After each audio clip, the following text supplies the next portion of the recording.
마리에게 나시고 본디오 빌라도에게 고난을 받으사 십자가에 못 박혀 죽으시고 장사한 지 사흘 만에 죽은 자 가운데서 다시 살아나시며 하늘에 오르사 전능하신 하나님 우편에 앉아 계시다가 저리로서 산자와 죽은 자를 심판하러 오시리라. 성령을 믿사오며 거룩한 공예와 성도가 서로 교통하는 것과 죄를 사하여 주시는 것과 몸이 다시 사는 것과 영원히 사는 것을 믿사옵나이다. 아멘. 하늘 말씀은 시편 51편입니다.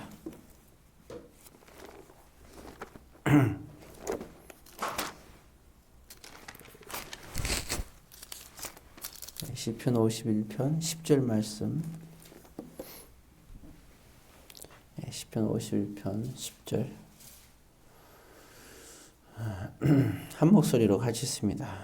하나님이여 내 속에 정한 마음을 창조하시고 내 안에 정직한 영을 새롭게 하소서. 아멘. 사랑의 아버지 하나님, 오늘 이 시간에도 성령 하나님께서 충만케 하시며 오늘 또한 말씀을 듣는 자나 전하는 자에게도 한결같은 은혜가 있게 하옵소서.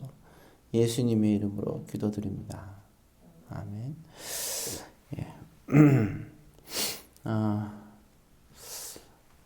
이제 우리가 보통 죄를 지면 하나님 앞에 기도할 때 어떠한 죄를 용서해 주세요. 보통 이렇게 우리가 기도를 하는데, 죄 용서하면 받을 수 있는데, 근데 문제는 또 죄를 저지르는 게 문제죠. 그리고 더 중요한 것은 죄 사함을 받을 때는 이게 뭐가 문제냐면, 우리가 죄 사함 받았을 때는 죄 사함 받으면 돼요.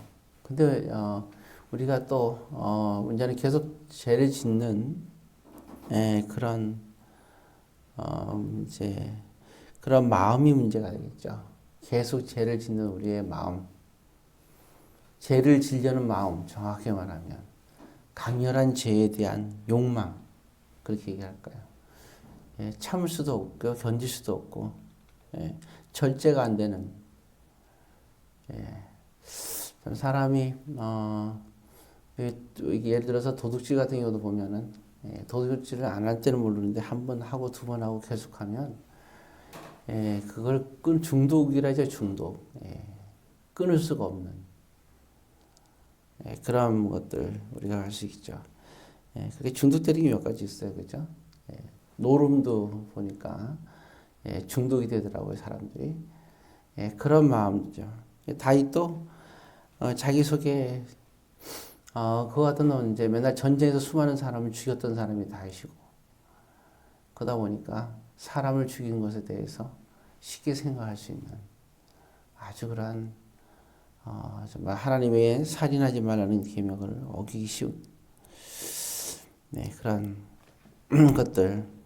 그리고 또 내 이웃의 것을 탐내지 말라. 다른 사람의 아내를 탐내지 말라. 그런데 그게 이제 마지막 또 계명이고 한데, 원하는 것은 다 다윗은 또 가지려는 그런 욕망. 그러다 보니까 근데 그게 절제가 안 되는 거죠.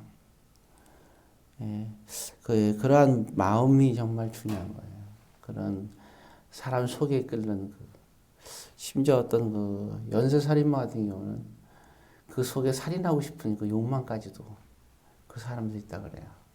그래서 그걸 견디지 못하고 그 순간을 계속 사람을 죽이는 그런 끔찍한 일도 있고, 참 사람 마음속에 정말, 그래서 저는 무서운 건 사람이라고 그러는데, 그런 마음, 그러한 것들이 있을 때 참 성령 하나님께서 임재해서 있기가 정말 쉬운 일은 아니거든요. 이건 제3의 문제를 넘어서는 문제입니다. 그래서 늘 항상 우리는 하나님 앞에 두려운 마음이 더 한 거죠. 그래서 이제 다윗은 하나님께 기도하는 거예요. 내 속에 정한 마음, 그리고 정직한 정, 같은 내용이에요. 뭐 마음과 영은 따로 있는 게 아니라 두 번 반복하는 거죠. 창조해달라는 거와 새롭게 해달라는 것은 또 같은 얘기잖아요. 새롭게 해달라는 거죠. 내 속에 있는 이런 들끓는 욕망, 살인과 그리고 간음과 죄에 대한 그런 견디지 못하는 그 욕망들을 하나님 나에게 이렇게 해달라는 거예요. 우리 속에도 그렇잖아요. 참, 뭐 한 가지 얘기하더라도 뭐 우리가 성질 내지 말고 분노하지 말고 온유하라고 그러는데 우리 속에 벌써 이미 어떤 우리가 우리가 분노를 하면 그리고 우리가 말로써 은혜 끼칠 말을 안 하고 상처 입는 말을 했을 때 정말 하나님 앞에 범죄했는데 문제는 우리가 기도도 하지만 그러나 우리 속에는 이제 벌써 이게 온유한 것보다는 분노가 우리 속에 그게 우리 속에 자리 잡고 있는 거예요. 그러니까 이것이 분노가 할 준비가 되어 있어요. 이러한 마음가짐들이 정말 안타까운 거죠. 어떤 걸 절제를 해야 되는데 절제가 안 나. 이제 브레이크를 밟아야 되잖아요, 차를. 근데 우리 마음에 브레이크가 없어요. 왜냐하면 브레이크가 없는 게 아니라 잡으려는 마음이 없어요. 분노가 있으면 분노를 멈추게 하잖아요. 그래서 세상에서도 하는 말이 있잖아요. 하고 싶은 말을 안 하면 뭐 무슨 병이 걸린다고. 그러면서 말도 안 되는 얘기를. 스트레스를 많이 받으니까 뭐 모든 병의 원인이다. 그 말은 맞아요. 그렇지만 우리가 하지 말아야 될 거를 참는 것은 오히려 참지 않고 했을 때 그게 정말 큰 문제가 되는 거죠. 가끔가다 운전하다 보면 나는 사고를 안 났는데 내가 어떤 사람들 보면 사고 나는 원인을 만드는 사람들이 있어요. 이렇게 운전하다 보면 사고 난 데 보게 되면 사고의 원인 된 사람들은 도망가요. 운전하다. 근데 뒤에서 그 사람 때문에 사고 나는 사람들이 부시기수예요. 보면.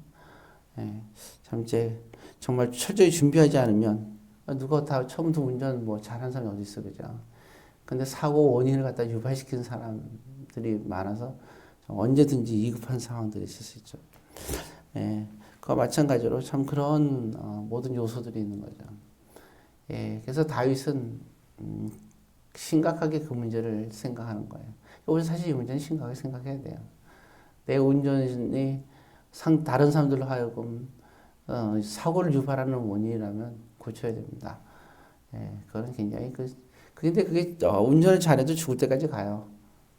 그런 그 습성, 처음부터 우리 습성을 잘 가져야 되는 거죠. 마찬가지로 우리 마음도 마찬가지예요. 절제하기 싫어서 합니다. 그럼 거기에 맞는 얘기를 해요. 뭐 참으면 뭐 우울증 걸린다고 그러고 말도 안 되는 얘기가 되겠지, 그죠? 그러니까 절제하지 못하는 것, 분노하는 것들, 말 한마디 하더라도 상대방의 가슴을 아프게 하는 거라든가, 불편하게 하는 거라 이런 것들. 내가 화가 났다 하더라도 말을 할 때는 참, 일단 입술을 통해서 걸러낼 때는 할례된 말, 그렇게 표현이 낫겠네요, 그죠? 할례된 말. 내가 아무리 성질이 나더라도 내 입에서 나오는 말은 저 사람이 무척 화가 났어요. 근데 나한테 얘기를 할 때, 한때는 희한하게 이제, 어떤 사람은 화를 낸 사람인데 어떤 사람은 화를 안 내고 조용하게 얘기한단 말이에요.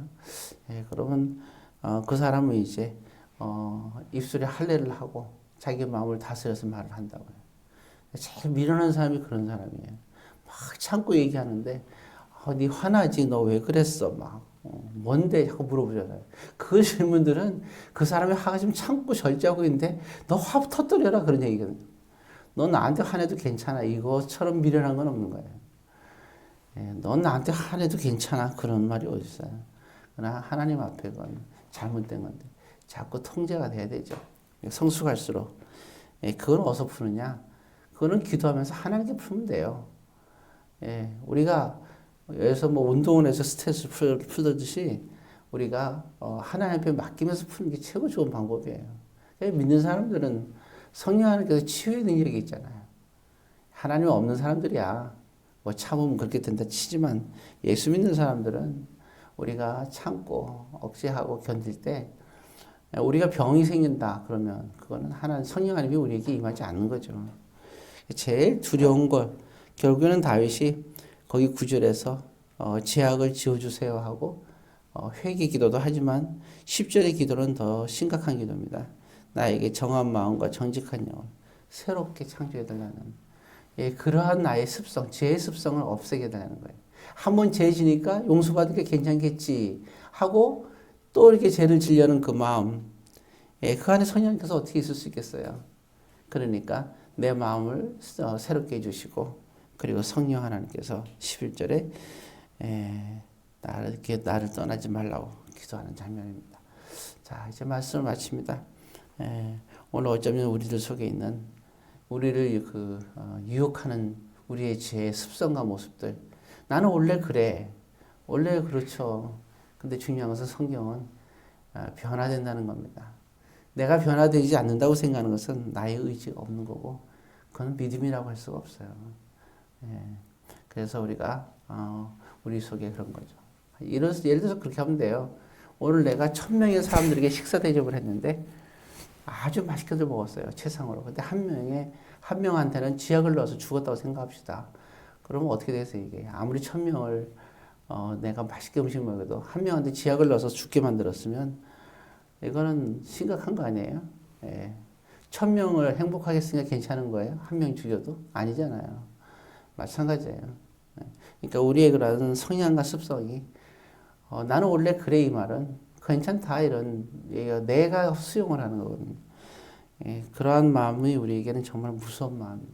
이런 마음이 우리가 고치기를 우리가 기도해야 됩니다. 각자 여러분들에게 주어진 지금 현재에서 무엇이 필요할까? 그래서 우리의 성품의 심각성을 정말 그 죄 지은 것도 중요하지만 하나님은 알고 있어요. 왜? 우리 모두가 죄를 질 걸 로마서에서 우리에게 말해주고 있죠. 이미 알고 있어요. 근데 하나님께 정말 원하는 건 뭘까? 죄를 지려고 하는 마음이에요. 그냥 내버려 두는 그 안타까운 마음이죠. 죄를 내가 지고 있는데도 내가 나를 내버려 둬요. 그게 참 악하고 더러운 영이죠. 그래서 정말 하나님 앞에서 우리가 깨끗한 마음, 정한 마음, 또 하나님 앞에서 우리가 마음만큼은 우리가 지배당하지 말아야죠. 이 세상이 죄악된 세상이니까 우리가 죄를 질 수밖에 없지만 우리의 마음만이라도 참 깨끗해야 되겠죠. 양심의 가책은 마음의 가책을 말하는 거지, 정말 내가 어떤 일을 했을 때 내가 이렇게 해서 어떡하지 이런 마음을 얘기하는 게 아니에요. 왜냐하면 그 마음의 두 가지 체중 거예요. 양심의 가책이라는 것은 세상에서 받은 양심의 가책은 하나님 말씀과 상관없는 나의 가책을 받는 거죠. 그건 아무 유익한 것이 없어요. 그렇지만 그것은 중요한 건 뭐냐면 양심의 가책은 다른 사람들은 그러면 안 된다고 생각하니까 그 사람들을 위해서 갖는 게 양심의 가책이고, 마음의 가책이라는 것은 하나님 말씀으로 봤을 때 이거는 범죄라는 걸 알면서도 하는 행동, 그게 마음의 가책이에요. 그래서 성경에서 양심의 가책이라는 것은 두 가지로 우리가 이해할 수 있는 거예요. 그래서 그런 말 있잖아요. 우상 제물을 먹을 때 하나님 주신 건데 먹어도 괜찮다. 그러나 그것이 만약에 우상 제물을 먹는 게 죄라고 생각하면 그건 너는 먹지 마라. 왜냐하면 그 사람에게 상처를 주니까. 이게 성경은 그렇지 않지만 너가 그렇게 그 사람이 상처받는 게 해라. 이게 바로 양심의 가책이라는 거예요. 그렇지만 마음의 가책이라는 것은 그게 아니죠.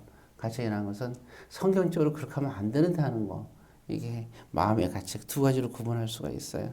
그래서 양심의 가책은 사람들 앞에서 지키면 되는 거고, 우리가 그리고 그 마음의 가책이라는 것은 하나님 앞에 우리가 지켜야 되는 겁니다. 그래서 우리가 믿는 사람들이 양심의 가책이라고 얘기할 때는 마음의 가책을 우리가 얘기해야 되겠죠.